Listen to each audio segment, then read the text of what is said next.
somente Cristo podia retirar esse. Não estava no apóstolo Paulo, nem na sua mensagem, mas nos próprios ouvintes. E aí Paulo continua a sua defesa no capítulo 4. Mas aí no capítulo 4 ele vai sofrer tanto, né? E lá no versículo Paulo explicando por que ele sofria, ele se compara a um vaso de barro.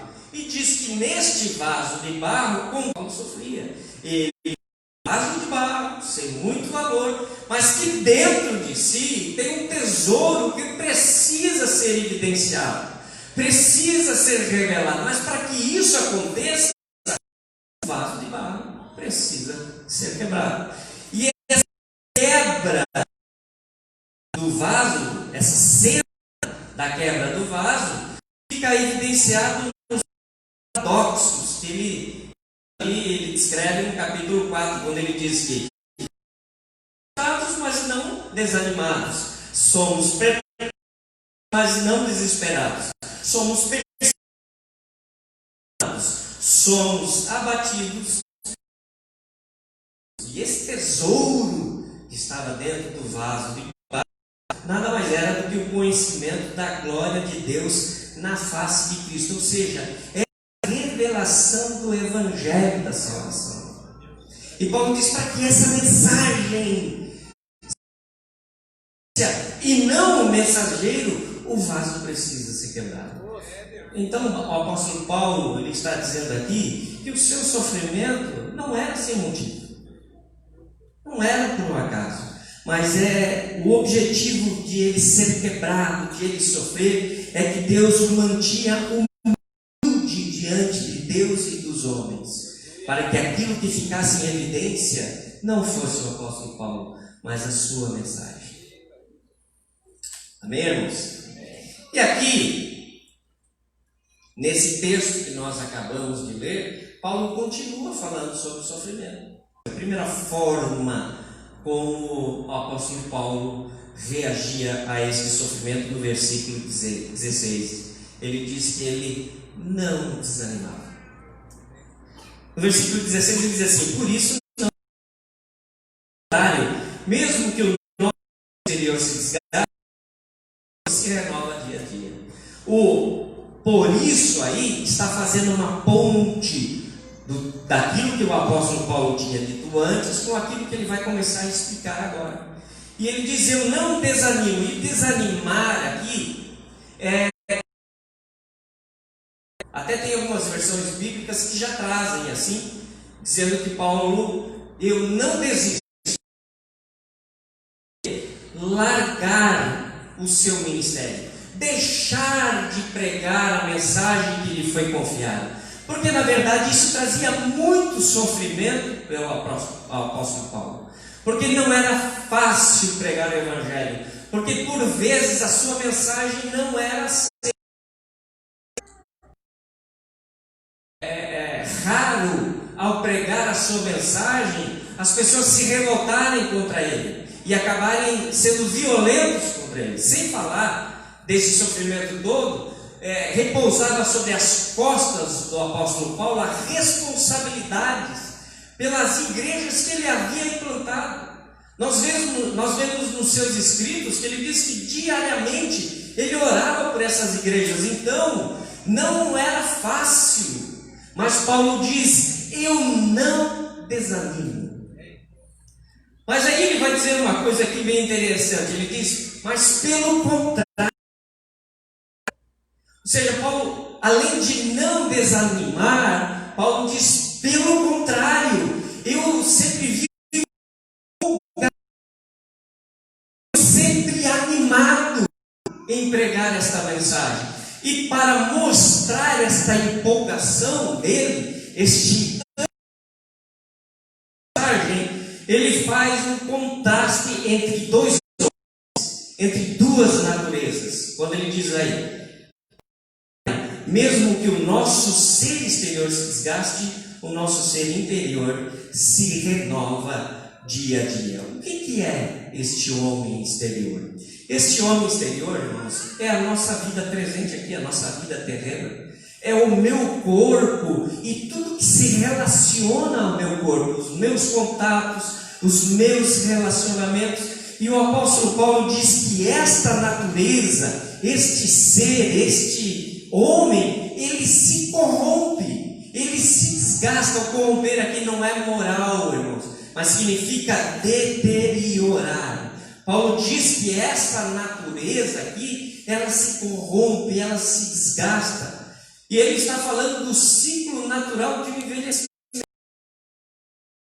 Enfrentar esse ciclo natural do envelhecimento, ainda as nossas aflições, angústias, dores atacam essa natureza, colaborando com o seu desgaste, com o envelhecimento. Mas Paulo diz: eu sei que enquanto aqui isso vai acontecer. Isso é normal. Eu sei que enquanto neste corpo vai existir esse desgaste. Mas esse desgaste, na verdade, irmãos, essa verdade a gente consegue evidenciar na prática. Essa verdade que o apóstolo Paulo diz que o nosso corpo se desgasta, deteriora, a gente empreende isso na prática. Porque eu, comparado à minha infância, eu não tenho mais a vitalidade que eu tinha quando eu era criança. Eu não tenho mais a força que eu tinha quando eu era jovem. Na verdade, se você for ver minha estatura e tamanho, a minha força já não era grande coisa, né? Quando eu era jovem, né? Agora imagina com 51 anos, né? Então, além disso, outros sentidos estão embotando com o passar do tempo, né? O meu apetite já não é mais o mesmo. A minha visão já não é mais o mesmo. Esses dias eu estava falando com a mulher: olha, ou eu faço um óculos ou faço um implante de braço, né? Cada vez está mais longe, né? Então, esse ser vai se deteriorando. E eu digo que existe um teste que você evidencia que está envelhecendo, que é a tal da escada rolante, né? Você vê a gurizada, quando chega na escada rolante, eles entram naquela escada e sobem e descem e não se seguram em nada, né? Mas a partir do momento quando você chega na frente da escada rolante e começa a contar os degraus para entrar, você envelhecendo. E a gente evidencia essa verdade na prática. Este homem aqui vai se corromper. E as minhas dificuldades vão colaborar para que este corpo se deteriore, irmãos. Mas Paulo diz: isto não me importa. Porque enquanto este corpo aqui se corrompe, o meu homem interior se renova dia após dia. Então eu não desanimo. Mas o que é este homem interior? É aquilo que nós somos em relação a Deus.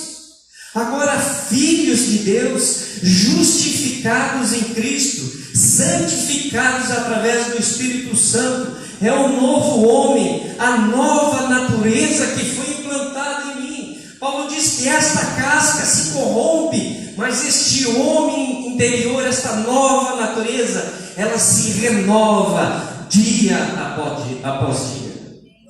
Então, irmãos, aquilo que se refere a este mundo, enquanto ela se corrompe, aquilo que se refere a Deus é renovado diariamente. O meu amor por Deus é renovado. A minha fé é acrescida. A minha esperança pelas promessas eternas são aumentadas. Então eu não desanimo. Sei que isso vai acontecer, mas o meu interior é renovado dia a dia. E é dia a dia, irmãos, porque Deus trabalha diariamente, nos incitando a lembrar da eternidade. Então, esse é o primeiro princípio que o apóstolo Paulo nos ensina: eu não desanimo. E ele continua. Paulo também dizia que ele se mantinha animado, né? Na verdade, no versículo 17, ele vai explicar como é que ele conseguia se manter animado, mesmo diante de tanta dificuldade, né? Ele, no versículo 17, ele diz assim: porque a nossa leve e momentânea tribulação produz para nós um eterno peso de glória, acima de toda comparação. Aqui Paulo vai fazer outro contraste, outra comparação, né? Ele compara a leve e momentânea tribulação com a glória eterna pesada. Pesada aqui de superior, de muito melhor, de rica, né? Paulo, diante da tribulação, ele mantinha o seu foco na eternidade. Diante da dor e do sofrimento que o apóstolo Paulo enfrentava, ele mantinha os seus olhos em Cristo Jesus. Ele olhava por cima, sobre o sofrimento, e olhava a eternidade. O problema é que nós, quando vem o sofrimento, nós perdemos o foco, né? Nós deixamos de olhar para o Senhor e olhamos para o sofrimento. Aí o sofrimento se torna um gigante, né? Aí a gente deixa de... A gente vem no culto, a gente começa a dizer: Deus me abandonou, Deus não gosta de mim, onde que está a diferença? O Senhor não quer saber de mim, o que eu fiz de errado? Mas Paulo mantinha o seu foco na eternidade. Por isso que ele não desanimava. Paulo está dizendo aqui nesse versículo mais ou menos o seguinte: não tem como comparar a minha dor com aquilo que está preparado no céu para mim. Está acima de qualquer comparação. Quando Paulo diz que aqui, se sofrimentos é leve e momentâneo, comparado àquilo que está aguardado por nós, ele está dizendo que não tem como fazer essa comparação. Mas, na verdade, Paulo não está comparando, né? Está dizendo que lá é muito melhor do que aqui. O que Paulo está fazendo é mais ou menos isso. Se eu disser para você, aqui tem 2 casas luxuosas, extremamente luxuosas, e eu digo para você, compare e escolha. Aí você vai começar a fazer uma análise, né? São 2 casas luxuosas, eu não vou perder a chance, vamos ver qual é a melhor, né? Então você analisa aquilo que tem mais segurança, aquilo que tem coisas melhores, e você acaba escolhendo. Mas o que Paulo está fazendo aqui, ele não está fazendo esse tipo de comparação. É mais ou menos o que o apóstolo Paulo está dizendo aqui: é se eu colocasse um casebre, uma casa velha, um barraco, ao lado de uma casa luxuosa, e dissesse para você: compare e escolha. Aí você vai dizer: não tem nem que comparar. Né? É claro que eu vou ficar com a casa luxuosa. E é isso que o apóstolo Paulo está dizendo. Não tem como comparar. Mas se eu for fazer uma comparação, aquilo que é pesado demais para carregar se transforma em leve. E aquele sofrimento, aquela dor que parece que não tem mais fim, se transforma em momentâneo. Então Paulo não desanimava, porque o seu foco estava naquilo que é eterno. É claro que a vida do apóstolo Paulo não era fácil.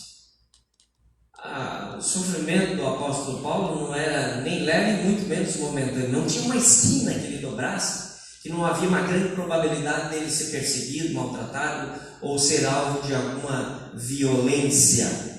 E também Paulo não está dizendo aqui a questão de que eu devo viver uma vida alienada aos meus sofrimentos ou aquilo que acontece aqui. Mas o que ele está dizendo aqui é que o seu foco era na eternidade. E é isso que nós devemos aprender agora. Se nós conseguimos entender essa verdade, nós vamos conseguir enfrentar os nossos sofrimentos. Outra coisa que o apóstolo Paulo diz aqui, que é bem interessante, e eu quero ter bastante cuidado no que eu vou dizer aqui, porque eu quero que você entenda. O apóstolo Paulo diz que essa leve e momentânea tribulação produz um peso de glória.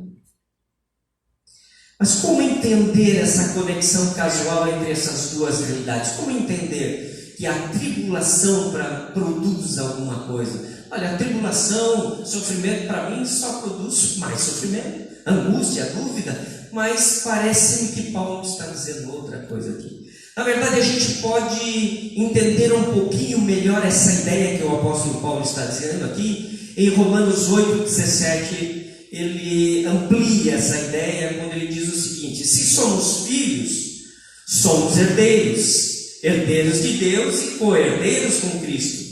Agora, se com Ele sofremos, também com Ele seremos glorificados.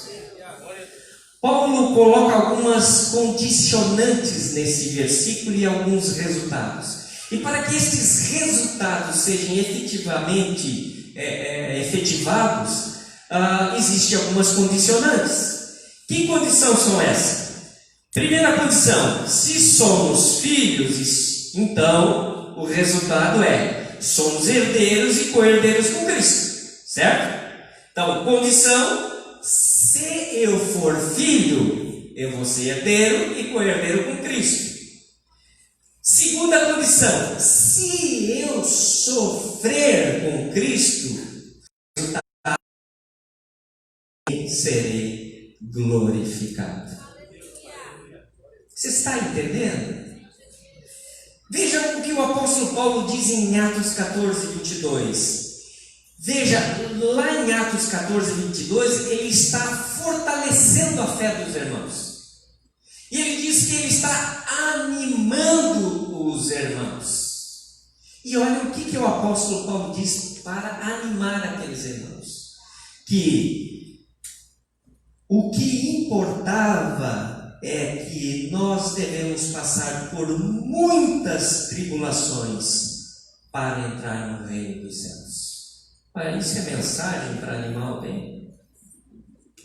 Então, irmãos, o que o apóstolo Paulo está dizendo aqui, que a tribulação, essa leve e momentânea tribulação que produz para nós um peso de glória, é que Deus se utiliza do sofrimento para nos preparar para a glória. É ferramenta de Deus. Por vezes nós dizemos: isso é coisa do demônio, isso é coisa de Satanás. Satanás que está me cerceando, está ao meu redor, isso não pode ser de Deus. Não. Às vezes é o próprio Deus nos purificando, nos moldando. E na verdade existem outras passagens que corroboram com essa verdade. Se você for ler lá 1 Pedro, você vai ver que Pedro fala sobre sermos purificados como ouro. Tá? Se você for ler em Hebreus, você vai ver lá em Hebreus dizendo que Deus corrige a quem Ele ama. Que Ele é um Pai amoroso, que não deixa os seus filhos sem correção, porque quer o melhor para os seus filhos. Paulo está dizendo que o nosso sofrimento aqui, neste corpo, é ferramenta de Deus para nos preparar para a eternidade.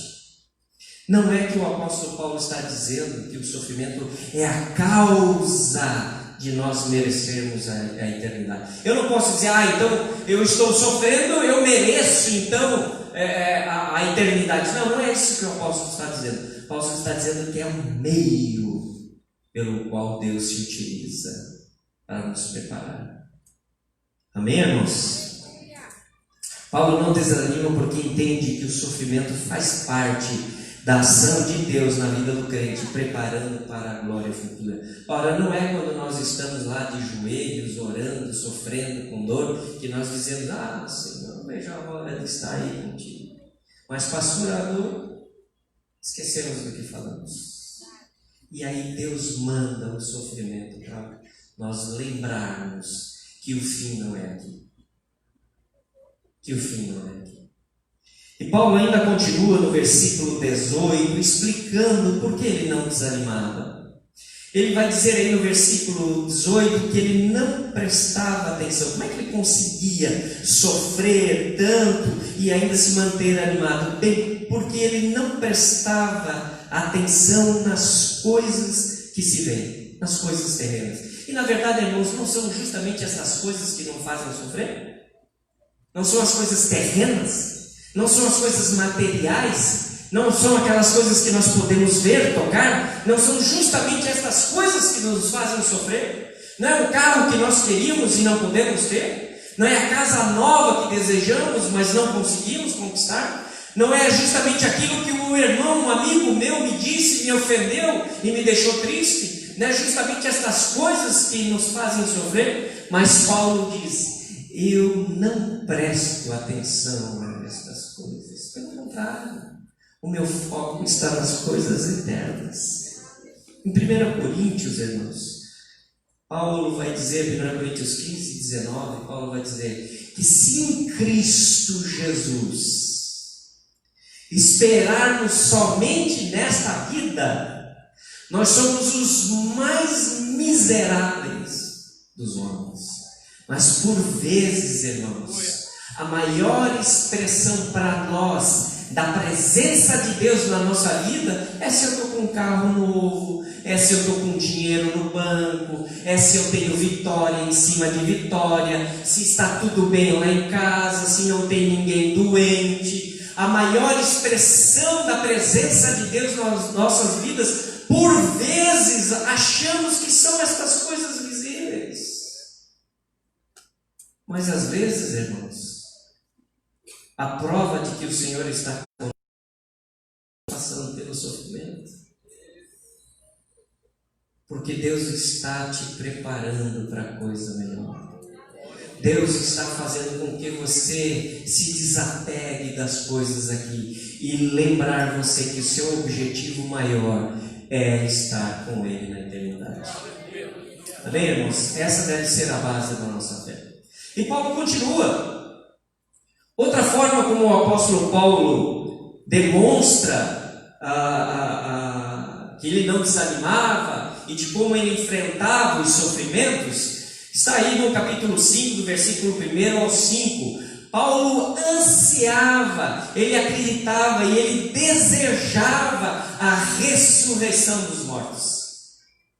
Para evidenciar a grandeza dessa glória, aí no versículo 1 ele vai dizer assim: pois sabemos que se a nossa casa terrestre deste tabernáculo se desfizer, temos da parte de Deus um edifício, uma casa não feita por mãos humanas, eternas no céu. Para evidenciar essa glória, porque Paulo sabia que o estado de glória, nesse texto aqui ele está falando sobre a ressurreição do nosso corpo, tá? A vida eterna, para evidenciar esse estado de glória, para mostrar que lá na eternidade é muito maior, é muito mais glorioso do que o estado que nós temos aqui. Paulo também usa de um contraste, de um paralelo. Ele vai comparar esta casa nossa aqui terrena com a nossa casa celestial. Ele diz que esta casa aqui na terra, esse tabernáculo, ele diz que é um barraco. A palavrinha que ele usa ali no original significa barraco, tenda. Então, para comparar com aquela morada eterna, ele diz que esta aqui da terra é um barraco. A minha filha faz biomedicina e nós estávamos aí desde março, devido à pandemia, tanto ela como eu, nós estávamos em casa, né? Eu estava trabalhando em home office e ela tendo as aulas em casa. E eu ali por vezes trabalhando, ouvindo as aulas dela, né? E ela me mostrou algumas animações, estava me explicando aquilo que ela estava aprendendo, até devido a essa pandemia. Eles tiveram muitas aulas sobre anticorpos, como o nosso corpo ele se organiza e ele se defende desses ataques de vírus, de pestilências. E ela me mostrou algumas animações e eu fiquei absurdamente espantado com vendo aquelas pequenas células se organizando e atacando aqueles vírus que adentram ao nosso corpo, destruindo aquele vírus, criando memória para que, se aquele vírus voltar a atacar o corpo, eles consiga defender o nosso corpo. Gente, é uma explosão de vida maravilhosa. Eu disse, só um Deus para criar algo tão tremendo. Mas Paulo diz que é um barraco. maravilhosa. Paulo sabia que o corpo humano é algo maravilhoso, mas ele diz que é um barraco. E este barraco pode se desfazer. E vai se desfazer. Porque Paulo aqui chega no ápice daquele ciclo de desgaste que ele começou lá no versículo 16. Ele está falando aqui da morte. Ele diz que este tabernáculo a qualquer momento pode ser destruído. Mas, se isto acontecer, se este barraco se desfizer, não tem problema.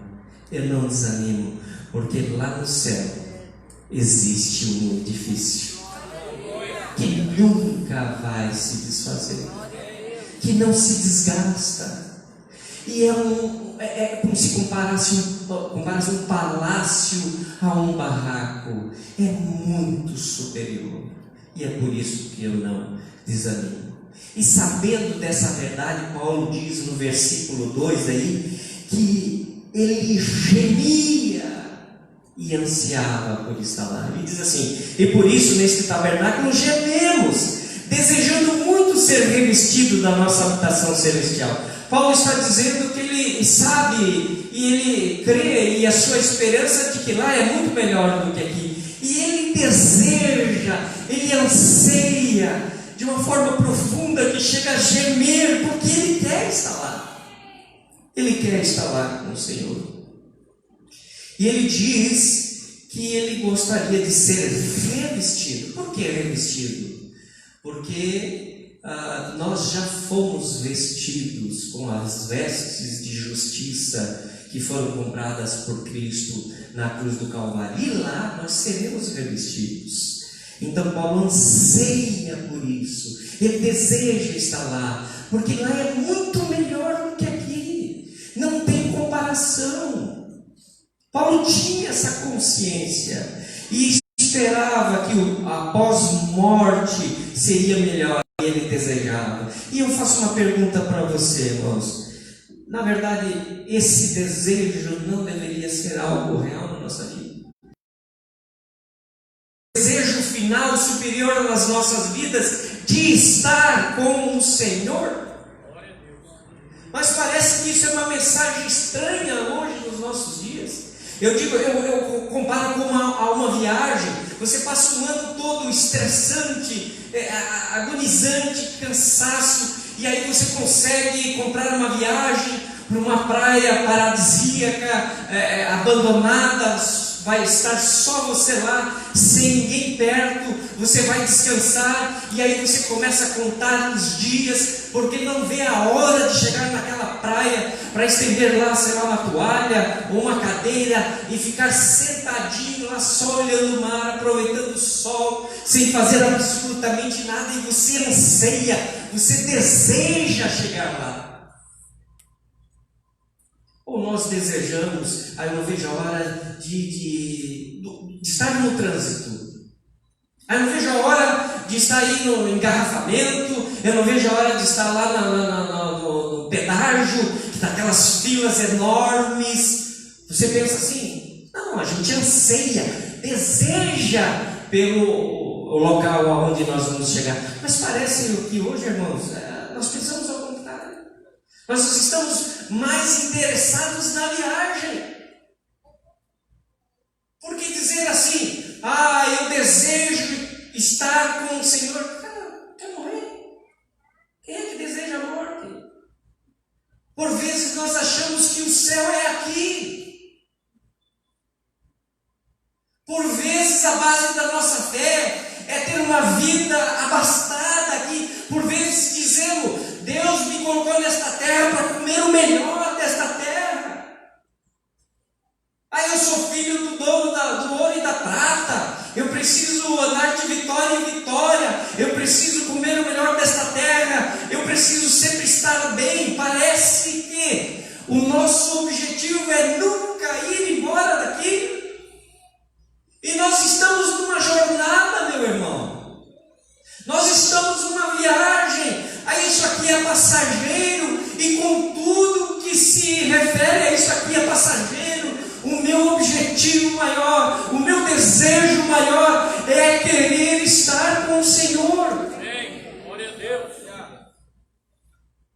Mas por vezes o Senhor precisa colocar uma tribulaçãozinha na nossa vida, para que nós venhamos a lembrar disso. E Paulo tinha essa consciência. Aí Paulo abre um parênteses para fazer duas declarações para corrigir qualquer dúvida que tivesse. O primeiro parênteses que ele abre é aí no versículo 2. Versículo 2. Aliás, 3, irmãos. Versículo 3. Ele diz assim: Ele deseja ser revestido, ele deseja estar com o Senhor, mas para que ninguém tenha dúvida, primeiro parênteses, a primeira afirmação que ele faz, ele diz o seguinte: nós vamos ser revestidos, temos uma casa lá no céu, só que isso está prometido e só vai acontecer quem tiver uma fé verdadeira, porque ele diz assim: se de fato formos encontrados vestidos e não nus.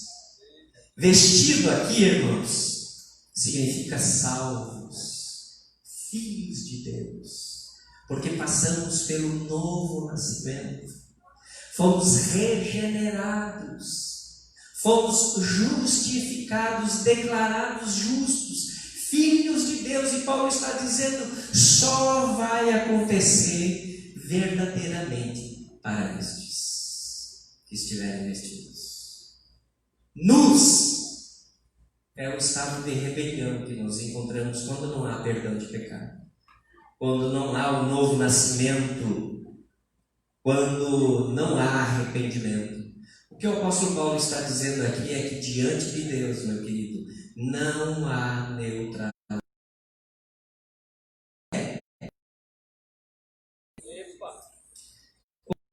Jesus estava lá morrendo na cruz do Calvário, e quando ele expirou, coloca um centurião na frente do Senhor, que diz: verdadeiramente este homem era o Filho de Deus. Sabe por que o evangelista fez isso? Para mostrar que não há neutralidade diante do Senhor, não existe em cima do muro. Ou nós somos o centurião e reconhecemos o Filho de Deus, ou nós nem a multidão que dizia: desce da cruz, salva-te a ti mesmo. Ou eu escarneço do Senhor, ou eu o reconheço como o meu Senhor e Salvador. Não há neutralidade. O apóstolo Paulo diz, e deixa bem claro, versículo 4, pois nós, os que estamos nesse tabernáculo, gememos angustiados, não porque queremos ser despidos, mas revestidos, para que o mortal seja absorvido pela vida. Antes que alguém acusasse o apóstolo Paulo de sentimentos homicidas, ele vai dizer: não é que eu queira morrer, não é isso. Não é que eu estou dizendo que a minha vida é uma droga e eu não vejo a hora de me livrar dessa vida. Não. Não é isso, eu gosto da minha vida aqui, eu não desanimo. Mas aqui lá é tão melhor que eu quero estar lá. Eu não estou dizendo para você ter sentimentos homicidas, meu querido, mas eu estou dizendo para você que você deve mudar o seu foco, reorientar a base da sua fé. Amém? E Paulo ainda faz outra afirmação no versículo 5. Ora, foi o próprio Deus que nos preparou para isso, dando-nos o penhor do Espírito. O que o apóstolo Paulo está dizendo assim: sabe quem coloca esse desejo em mim pela eternidade? É o próprio Deus.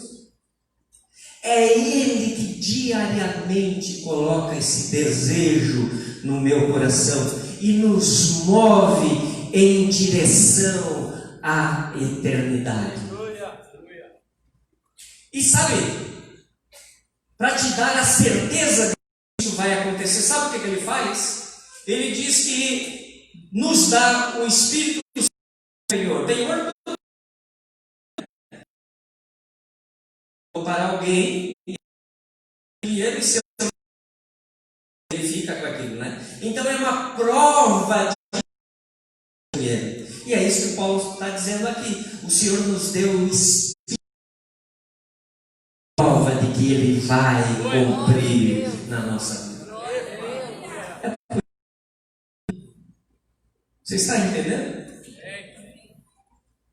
Aí no versículo 6 e 7, Paulo nos mostra outro princípio, outra forma como ele reagia às dificuldades. Ele diz que ele sempre mantinha um bom ânimo, sempre esperança. Ele diz assim: por isso temos sempre confiança e sabemos que enquanto no corpo estamos ausentes do Senhor, porque andamos por fé e não pelo que vemos. O que o apóstolo Paulo está dizendo é o seguinte: ele sabia que enquanto aqui nesse homem exterior, nesse barraco, nessa casa aqui, ele sabe que nós estamos ausentes do Senhor, estamos longe do Senhor. Opa, mas aí tem algo errado. Como assim? Jesus disse que estaria conosco sempre. O que o apóstolo Paulo está dizendo aqui, que ele diz assim: olha, eu sei que enquanto aqui nesta casa, neste corpo, eu estou ausente fisicamente do Senhor. Ou vocês veem o Senhor por aqui? Vocês estão vendo Ele fisicamente? Vocês conseguem ouvi-lo audivelmente? Vocês conseguem tocá-lo, sentir Ele nas suas mãos? É isso que o apóstolo Paulo está dizendo. Olha, eu sei que enquanto aqui neste corpo, eu não tenho o Senhor diante de mim, eu não consigo tocar nele, eu não consigo ouvir nele, mas isto tudo não me interessa, porque na verdade eu vivo por fé e não por vista. Eu não preciso ver o Senhor na minha frente, eu não preciso tocar nele, eu não preciso ouvi-lo audivelmente para crer que Ele está comigo, porque eu vivo por fé e não por vista. E eu tenho encontrado tanta gente frustrada, irmão. Tanta gente frustrada. Sabe por quê? Porque anda por vista. Ele precisa ver um milagre todo dia, ele tem que ter copo d'água em cima da TV, ele tem que ter ele em cima ungido, ele tem que ver manifestações e ele corre atrás disso, corre para lá, corre para... Eu vou confessar algo. É claro que eu gostaria de, diante de um problema, poder sentar assim: eu sento aqui do lado, vamos conversar. Olha a encruzilhada que eu estou, Senhor. Qual o caminho que eu escolho? O que eu devo fazer, Senhor? A gente tem isso? Não tem. Por vezes nós vamos para o joelho e oramos. Quem é que nunca fez o teste do novelo Milan lá de Gideão, né? Ah, Senhor, se eu devo ir por aqui, eu pego esse novelo, pode falar, se ele estiver molhado e o chão ao redor estiver seco, é assim. Aí disse: Senhor, não é que tu não fique zangado comigo, vou colocar de novo. Agora o chão tem que estar molhado e o novelo seco. Eu ando por fé e não por vista. Você entende, meu irmão? Eu conheço muita gente frustrada porque precisa reorientar a sua visão. Nós não andamos por vista, mas andamos por fé. E por vezes a gente quer que o Senhor fale. E aí quando nós vamos para a Bíblia, a gente se depara com essa passagem. Olha, Johnny, você anda por fé e não por vista, meu caro. Paulo não desanimava, e aí ele dá outro princípio, e a outra forma como ele reagia ao sofrimento, que sai no versículo 9 e 10. Também nós esforçamos para ser agradáveis a Ele, quer presentes, quer ausentes, porque é necessário que todos nós comparecemos diante do tribunal, receba-se ou mal que tive. Nós já estamos caminhando para o fim, meus queridos. Princípio e outra forma como o apóstolo Paulo no sofrimento, ele diz: sabe por que eu não desanimo? Agradável ao Senhor. Eu quero agradá-lo. O alvo do apóstolo Paulo era agradar o Senhor, quer aqui, ausente do Senhor, ou lá diante do Senhor na eternidade. Ele queria ser sempre agradável àquele que o salvou. Por isso ele não desanimava, por isso ele não desistia. E para isso ele diz que ele empregava esforço, ele não desmorece e nem desfalece diante das aflições, porque eu quero agradar ao Senhor. E na verdade, irmão, se eu ficar dizendo, fazendo que nem aquelas pessoas que não conhecem o Senhor, esse sofrimento, que droga, essa minha vida é uma droga mesmo, Deus não ouve a minha oração, Deus não está nem aí para mim, que esse sofrimento não passa, eu não sei qual é o objetivo desse sofrimento, a visão é limitada ao que acontece aqui. Se eu fizer isso, Paulo está dizendo, eu vou desagradar ao Senhor. E eu quero ser agradável. E sabe por que eu quero ser agradável? Aí o apóstolo Paulo coloca uma motivação. Talvez você vai até achar meio presunçosa, meio egoísta essa motivação do apóstolo Paulo. Ele diz, eu quero ser agradável. E sabe por quê? Porque um dia eu vou estar no tribunal dele. E eu vou ser julgado. E não só eu. Todo mundo vai estar diante dele. E vão ser julgados. E aí eu vou ser galardoado, eu vou receber, eu vou ser julgado pelo bem ou mal que eu fiz neste corpo. Aí, para ser aprovado, eu quero ser agradável. Porque eu não quero me apresentar diante dele com mãos vazias. Então é por isso que eu não desanimo. Eu não desanimo. Você entende, irmão? Que se a gente conseguir, os nossos dilemas, sofrimentos e dores se transformarão em leves e momentâneos. Porque não tem comparação.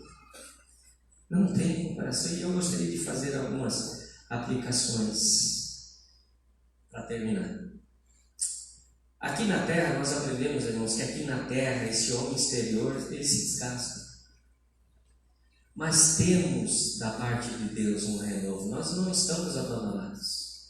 Enquanto isso aqui se corrompe, dentro de mim, o meu amor pelo Senhor, ele vai crescendo, vai crescendo, vai crescendo. Aprendemos também que o nosso foco deve ser a eternidade, meu querido, e não as coisas daqui. Veja, até os próprios milagres não devem ser a base da nossa fé, porque são passageiros. Cadê Lázaro? Ele não ressuscitou? Olha que baita milagre.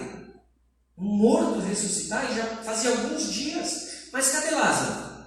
Está entre nós? Está por aqui? Não, ele morreu de novo. É passageiro.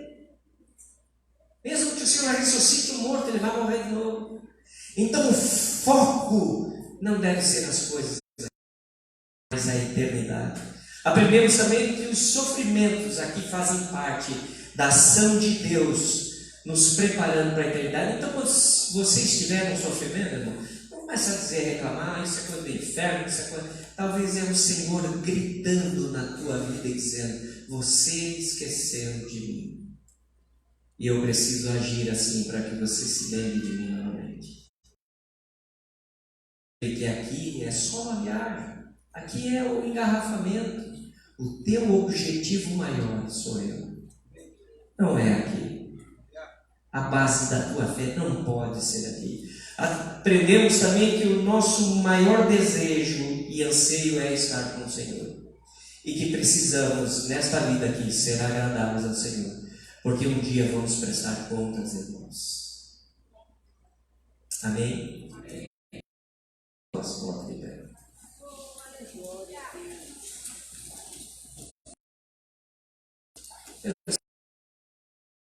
De ouvir da minha parte, o Senhor hoje está te dando vitória. Eu gostaria sinceramente de dizer isso, mas talvez o que o Senhor esteja dizendo para você hoje é que talvez, se você estiver passando por problema, eu conheço pessoas aqui que estão passando por problema, eu não preciso de revelação para saber que há pessoas aqui com angústias, dificuldades. Eu conheço pessoas aqui que estão para entrar num sofrimento muito grande. E talvez hoje o Senhor está dizendo, olha, mesmo que você ore e pedindo para que eu tire você do sofrimento, eu não vou tirar. Porque eu quero reorientar a sua visão. Eu preciso fazer isso, porque eu quero que você se lembre de quem você é e de quanto você é necessitado de mim. E eu quero, parece estranho, mas eu quero lhe confortar com essas palavras. O sofrimento, você não está sofrendo em vão. Deus não lhe abandonou, irmãos. Deus está passando com você. E Ele não quer te reprovar, Ele quer te aprovar. E eu quero aproveitar e falar para você que se sente nu. Eu quero dizer para você, não há neutralidade diante do Senhor. Não há em cima do muro, querido. Não é porque você é filho de crente. Não é porque você já nasceu na igreja cristã e vem aos cultos todo domingo e participa de grupo que você está vestido. Se não houve um novo nascimento, se não houve perdão de pecados, arrependimento, você não está vestido. E eu não estou oferecendo Cristo para você como uma coisinha boa para você levar para casa. Eu estou dizendo para você, aproveita hoje, joga a tua cara no pó e clama misericórdia para o Senhor. E quem sabe Ele ouvirá. Amém? Eu quero orar por você. Posso orar? Eu quero orar.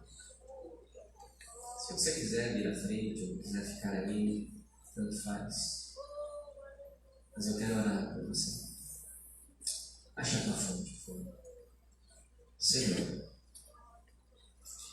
Tu sabe o quanto essa palavra pesou no meu coração, Senhor, para vir trazer a Tua igreja. Eu sei que é uma palavra muito agradável, Senhor. E verdadeiramente gostaria de dizer outras coisas. Mas isto faz parte do Teu Evangelho, Senhor. Não disse nada que era da minha parte, Pai. Até porque Tu foi sempre sincero, Senhor.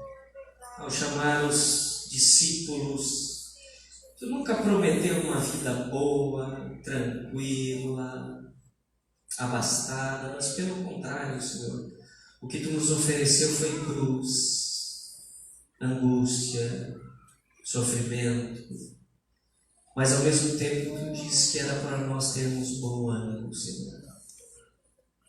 Nós aprendemos aqui, Senhor, que enquanto nesta terra nós vamos sofrer, Pai, nós vamos sentir dores, mas que tudo isso faz parte da Tua ação, Senhor, para fazermos lembrar, Pai, que o fim de tudo não é aquilo, que o nosso objetivo maior, Senhor, não é nos apegarmos às coisas desta terra.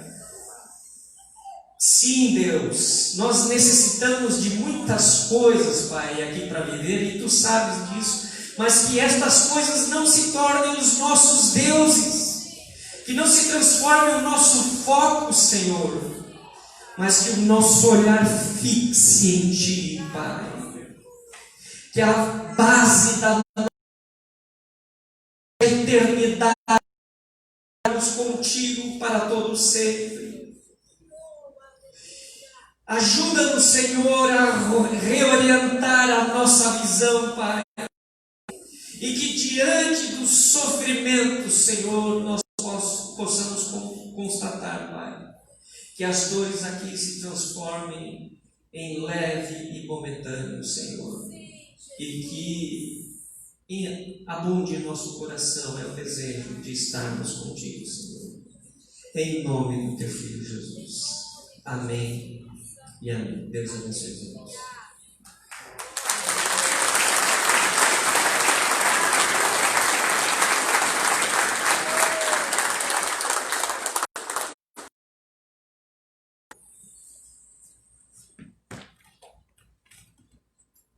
Queridos, nós já vamos terminar o culto, mas antes, eu acho que você, como eu, vamos alvos da pregação da palavra.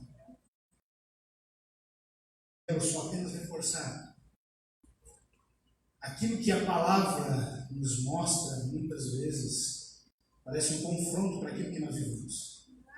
Quando nós temos o que realmente a palavra quer nos trazer, que é uma mudança de mente, segundo aquilo que é o próprio Cristo, aquilo que Ele é, como Ele vive, como nós devemos viver. Então o mundo, olhamos para o mundo com um olhar diferente, nós sentimos com um coração de uma forma diferente. Vocês bem sabem, num lugar não muito distante daqui, há um tempo atrás, nós perdemos o nosso sentido espiritual, porque quando houve a queda, a nosso sentido mudou de audição para visão. O mundo deveria viver e nós, seres humanos, segundo aquilo que Deus fala. Nós deveríamos ser movidos por ouvir a palavra de Deus. Seja ela pelas Escrituras, seja ela pela mensagem cantada, seja ela por uma pregação ou como Deus quiser se manifestar. Mas nós deveríamos escutar a consciência dos olhos, onde tudo que nos atrai é aquilo que os nossos olhos veem. Mas como seres espirituais que devemos ser e somos em Cristo Jesus, os nossos olhos devem estar voltados para a eternidade. Que isso seja uma verdade na nossa vida, não apenas de ouvir falar. Porque como foi dito também aqui, não é o fato de você frequentar uma igreja, não é o fato de você vir ao culto. Ser um cristão não tem a ver com acreditar, tem a ver com crer e servir, seguir, segundo a mensagem de Jesus. Mais uma vez, Pai, eu te agradeço, porque fomos alvos do teu amor nesse culto, Senhor. O teu Espírito Santo se manifesta no nosso meio das diversas maneiras. Seja da mensagem cantada, seja da mensagem pregada, nós fomos atingidos, Senhor, pelo teu amor. E nós sabemos que tu és um Pai amoroso, um Pai que ama e por isso nos corrige. Muitos dizem que viver no amor não tem nada a ver com correção. Mas a verdade das Escrituras diz que quando amamos, corrigimos nossos filhos. Em amor.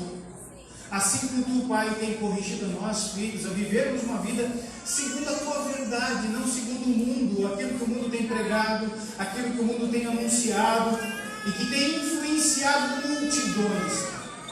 Mas nós somos filhos da luz, sal da terra, e nós queremos ser verdadeiramente luz para este mundo. Então usa cada um de nós segundo a tua vontade, segundo o teu querer, e que possamos, Senhor, frutificar no reino, sendo, Senhor, aquilo que tu desejas, segundo a tua boa vontade, segundo a condução da tua mão, e que nós venhamos a desejar a tua vontade e não impor o nosso desejo, mas que nós venhamos a entender que fé é isso, obedecer e querer ouvir a tua voz em obediência, Pai. Que a tua mão esteja com cada um aqui, Pai. Que fique, Senhor, no coração de cada um de nós. Que nos modifique de dentro para fora, a fim de sermos testemunhas vivas do teu poder, da graça e da tua misericórdia. Ir de volta para os seus lares, que eles possam ir em segurança até as suas casas, que eles possam encontrar suas casas, seus lares em segurança, e que nós possamos, em toda a nossa existência, em todo o nosso viver, sermos testemunhas do teu amor. Que a graça, que o amor de Deus o Pai, a graça de nosso Cristo e a comunhão e as consolações do Espírito Santo estejam com todo o povo de Deus. Em nome de Jesus. Amém. Que Deus os abençoe. Tenham uma excelente